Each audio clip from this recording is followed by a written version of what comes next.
This episode of Yestaworld is in part sponsored by all of my amazing patrons, and if you want to help support the making of future content, please check out my Patreon and shop in the description below. And if you enjoy the video, make sure to subscribe and hit the notification bell. In our current age of digital downloads, DVDs, and YouTube uploads of anything you see on TV, it's hard to imagine a time when a program could air and never be seen again. These are 5 stories exploring television episodes and broadcasts that may never be seen again.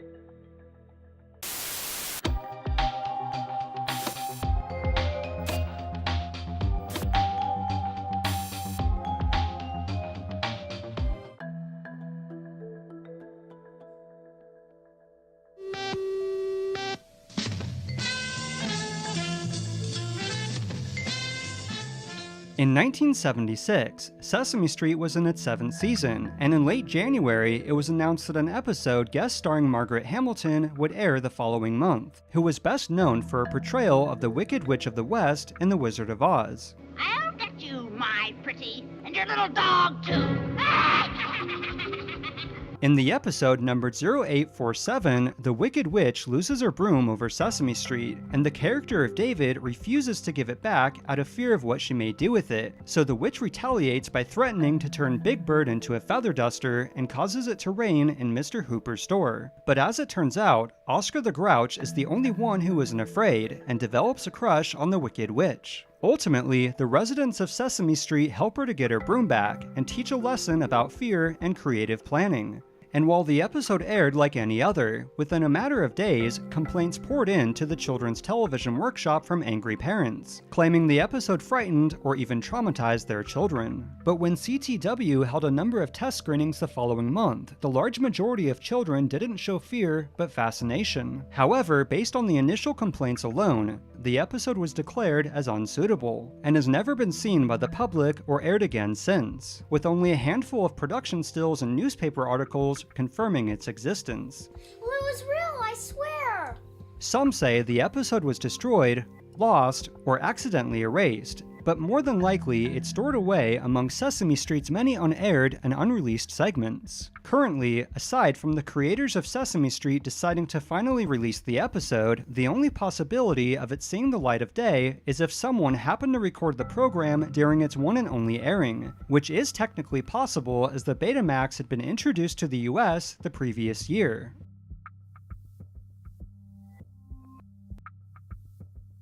In 1967, in preparation for the Apollo 11 moon landing, which was to be broadcast all over the country, NASA built the Apollo antenna in the Mojave Desert, and as backups, utilized 2 other satellites and their tracking stations in Australia. 3, 2, 1, 0. All engine running. Liftoff. We have a liftoff. And in 1969, in order to televise the Apollo 11 landing on the moon and the astronauts taking their historic first steps, the camera attached to the lunar module from space transmitted the raw signal to the 3 satellites. And once received at the nearby tracking stations, the signal was split 2 ways. One, in which it was recorded without quality loss on the magnetic data tapes, and the other to a slow-scan television video monitor, which produced a stunning, crystal-clear image. However, as the format of the transmitted video was incompatible with television broadcast standards of the time, television cameras were pointed at the high-quality SSTV monitors at the stations. And from there, through a process a bit too complex to get into here, the converted signal was relayed to another monitor, and it was the combination of these converted signals from the 3 stations that were used for the broadcast scene all around the world. Boy. Okay, we're gonna be busy for a minute. However, between the conversion method and process of the broadcast, the quality of what viewers at home and even Houston were seeing wasn't even close to that of the raw transmission. However, understandably, this was hardly a concern at the time. But fast forward to the 1990s, in which a group of photos surfaced of the much superior unconverted footage from the SSTV monitors, sparking the interest in the high-quality moon landing transmission. So NASA began a search to recover the original data tapes. However, in 2006, NASA admitted the tapes were missing and could not be found, and after 3 more years of search efforts, they confessed the tapes had more than likely been accidentally erased sometime during the 1970s and 80s. What'd you do? As it turned out, the reason for this was due in part to a data tape shortage, a lack of proper documentation, and erasure policies that didn't end until the late 90s. And even worse, the tapes were among 700 boxes from the other Apollo missions sent to the Goddard Space Flight Center that are still currently missing. However, between a worn-down copy of a bootleg VHS made from the original data tapes and copies of the unconverted transmission prior to broadcast, including an 8mm video taken directly off the conversion monitor, a restored version of the moon landing has since been released to the public. But to this day, all that's been found of the original unconverted footage are the handful of images and a home video taken off the Honeysuckle Station's SSTV monitor, meaning those who were present at the tracking stations in 1969 are some of the only people on Earth who ever got to see the moon landing at the highest quality possible. But hope remains that the original data tapes, or even one of the several possible copies made during the 70s and 80s, will be miraculously recovered.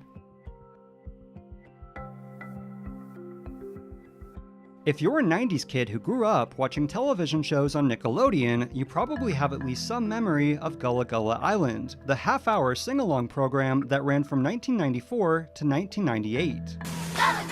Come and let's play together in the bright sunny weather. But what you may not have known is that in 1997, a spin-off series by the name of Binya Binya began production, in which 8 to 13 episodes were filmed at the now-defunct Nickelodeon Studios in Orlando, Florida. However, due to the network's decision to ultimately pass on the series, only 5 of the taped episodes were finished, and in February of 1998, they were aired on Nickelodeon as a 5-day special event as opposed to a brand new series, with the rest of the 3 to 8 episodes being left incomplete. Nick Jr. is giving Gullah Gullah's favorite pollywog his own show for 5 special days. I'm so excited. Even 20 years later, the 5 episodes have never been aired again or been released to the public on any format, with promos and commercials being the only remnants of this cancelled show. However, in May of 2017, parts of episode 5 and the entirety of episode 4 surfaced online, which had evidently been found on a homemade VHS of old Nickelodeon shows, and can give viewers a glimpse of the show that could have been.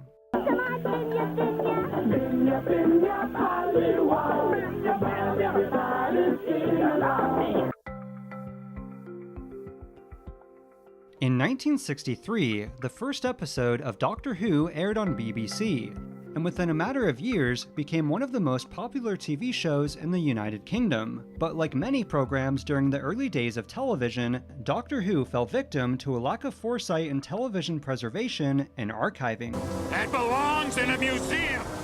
In the 1960s and most of the 70s, BBC only archived film, and with the exception of copies put on film for foreign distribution, Doctor Who was made on videotape, and after airing, stored at BBC's commercial branch, BBC Enterprises. Unfortunately, as this was long before the concept of shows having a life after its original airing, and the tapes themselves being expensive to purchase, they were often erased and reused to save on cost and free up storage space. To make matters worse, in the early 70s, as sales contracts for the foreign copies began to expire, the surviving film prints of Doctor Who were thrown out and destroyed. You maniac! In the late 70s, when fans of the show seeking out older episodes intervened, BBC looked into their archives and made a horrifying discovery. Not a single episode from any of the 253 installments of Doctor Who had survived, so a videotape library was finally established at BBC to avoid future incidents, and the search began for the missing episodes, through employees of BBC that thought to transfer copies of the show onto film, to tracking down surviving prints at their foreign stations. According to an article published in Doctor Who magazine in 1981, 116 episodes had been recovered. However, as of the end of 2017, 97 are still missing. Luckily, between fan-made audio recordings, segments used in past documentaries, publicity photos, and photographs taken right off the TV when the episode aired, fans can experience the missing Doctor Who episodes in at least some form, and hope remains that one day they will somehow all be recovered in full. Here are the Beatles! During the mid-1960s, Beatlemania was in full effect, and while the band had performed at countless venues and appeared on dozens of television programs, there's one thing the Fab Four had yet to do: perform on a live television broadcast.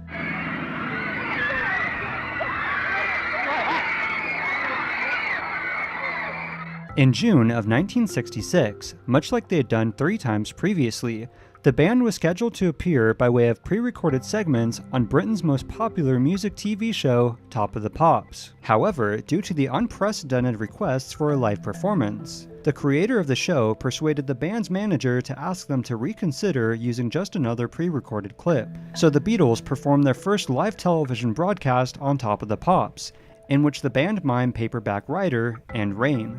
Unfortunately, much like Doctor Who, Top of the Pops fell victim to BBC's practice of erasing and reusing tapes to save on costs and storage space, which included the Beatles' live performance on Top of the Pops along with the band's 3 previous appearances on the show.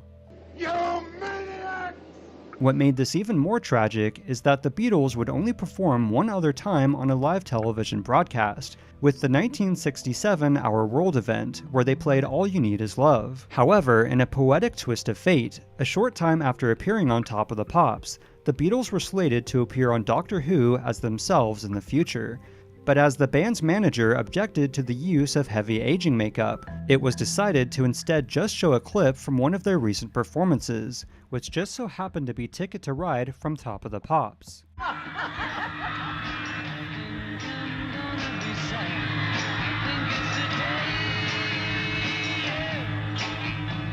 And while the Doctor Who episode including the footage would eventually be recovered, as far as their live appearance on the iconic BBC program, only photos taken during rehearsals and one during the actual taping have surfaced of their final and most sought-after performance.